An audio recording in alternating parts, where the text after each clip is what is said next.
Salut tout le monde, bienvenue pour cette nouvelle vidéo. Aujourd'hui, je vous présente une voiture iconique dans le monde de l'automobile, c'est la Nissan GT-R. Celle-ci est une R35 Black Series qui développe 570 chevaux et 632 Nm de couple. Celle-ci est de 2014.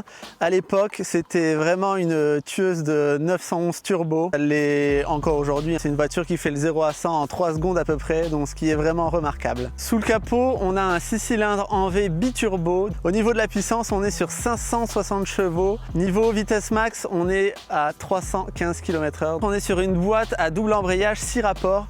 C'est un peu juste niveau vitesse, vous allez voir en 6e, ça gueule pas mal et pour faire de la route sur autoroute, on en prend un peu plein la tête. C'est un peu dommage qu'aujourd'hui en 2021, ça soit toujours une boîte 6. On passe au moteur, donc c'est un 6 cylindres en V qui développe 560 chevaux. On voit bien les deux turbos et petite particularité comme sur les AMG, on a le monteur et l'ingénieur de chez Nissan qui a monté ce moteur. C'est Izuni Shiha, à savoir qu'il n'y en a que 7 dans le monde qui sont capables de faire ça. Pour cette Nissan GT-R, on a pas mal de logos, donc notamment au milieu de la calandre. Sur le côté avec le petit logo GT-R, très sympa. Au niveau des tapis, et encore un gros logo GT-R avec cet énorme aileron, il est vraiment abusé. On est sur du 20 pouces, alors elle est chaussée en 225/40 ZR20 à l'avant, donc c'est du Michelin Pilot Sport 4S. Et à l'arrière, on est sur du 285/35 ZR20. On est sur 4 énormes sorties d'échappement. Regardez par rapport à mon point, c'est assez ouf. Au niveau de la ligne, on retrouve cette ligne vachement descendante et caractéristique de la Nissan GT-R avec une espèce de vide qui fait vraiment tout le contour de la voiture qui est très sympa. Et ces petites poignées à fleur de la porte comme les Tesla ou les 992 maintenant, c'est la mode.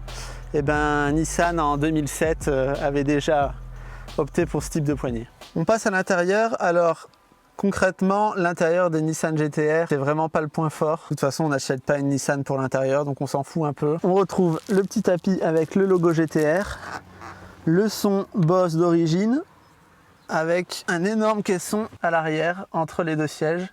Et des superbes sièges baquets Recaro qui maintiennent très bien. Un petit truc décevant, c'est les aérations sur la phase 3.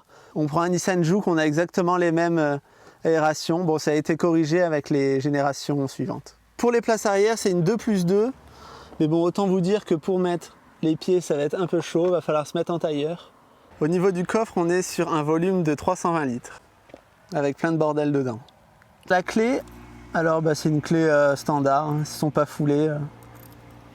Rien d'extraordinaire.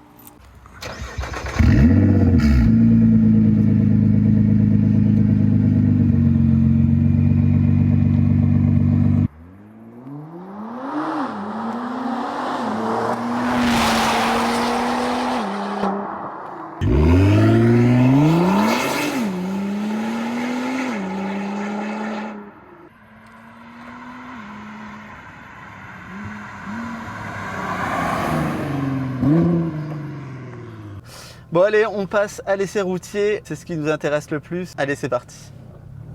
Celle-ci a plus le silencieux arrière, du coup on a un bruit qui est plutôt sympa.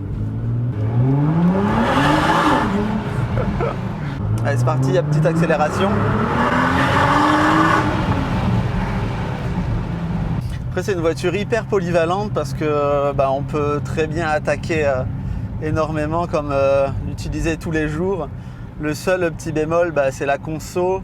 On est à peu près sur une conso de 12 litres au 100 en roulant tranquille. Et ça monte à des chiffres assez dingues. Au niveau de la réactivité de la boîte, il y a un petit décalage. Mais bon, ça reste quand même assez rapide. Comme je vous le disais aussi, c'est que c'est une boîte 6. Alors sur l'autoroute, vous avez un espèce de bourdonnement. Et ce qui est un peu dommage, même les dernières GT-R sont toujours en boîte 6. Et du coup, ils auraient pu quand même être une 7e un peu pour pouvoir rouler tranquillement sur l'autoroute.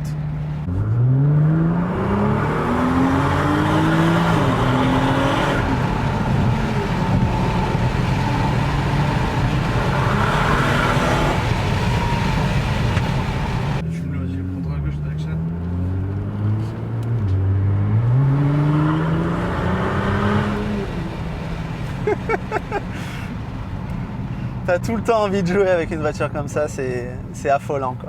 C'est très très dur de rouler tranquille. On ressent vraiment la voiture, contrairement à d'autres supercars où c'est beaucoup plus aseptisé, etc. Là, on sent vraiment la route, etc. Et c'est ça qui fait la force de la GT-R et les sensations qu'on a.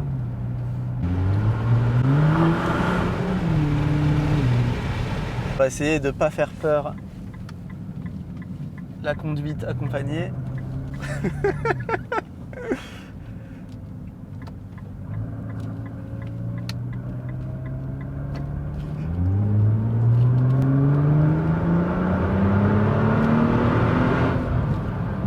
C'est incroyable, hein, la poussée, on a l'impression que ça s'arrête jamais. C'est parti, un petit tour en passager.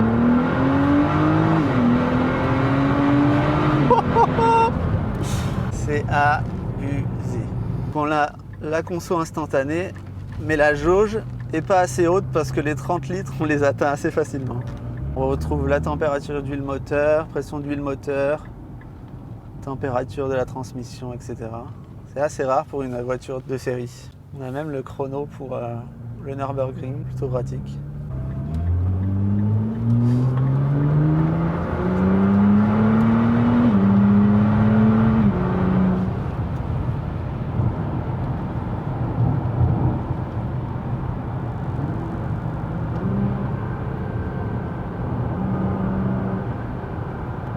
Comme je vous disais, là on est en 6e et on entend que ça... on entend que ça fait du bruit quand même.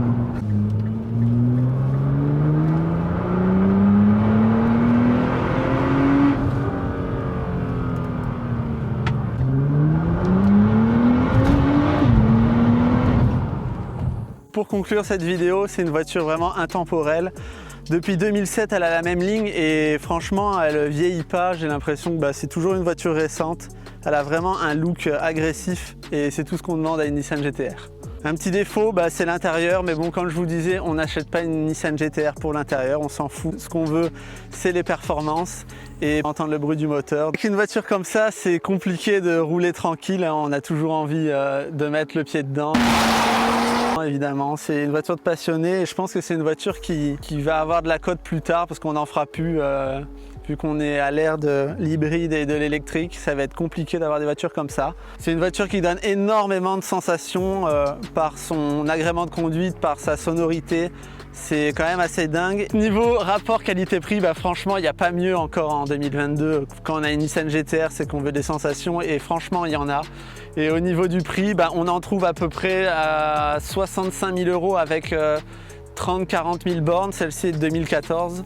Donc on va pouvoir en trouver dans les 70 000 €. Merci d'avoir regardé cette vidéo. Je vous invite à vous abonner à la chaîne si ce n'est pas déjà fait. J'organise un jeu concours sur ma chaîne Instagram. Je vais vous faire gagner un lot. Je vais mettre toutes les modalités pour jouer. Alors abonnez-vous, je vous mets le lien juste en dessous. Je vous dis à très vite pour une prochaine vidéo. Salut!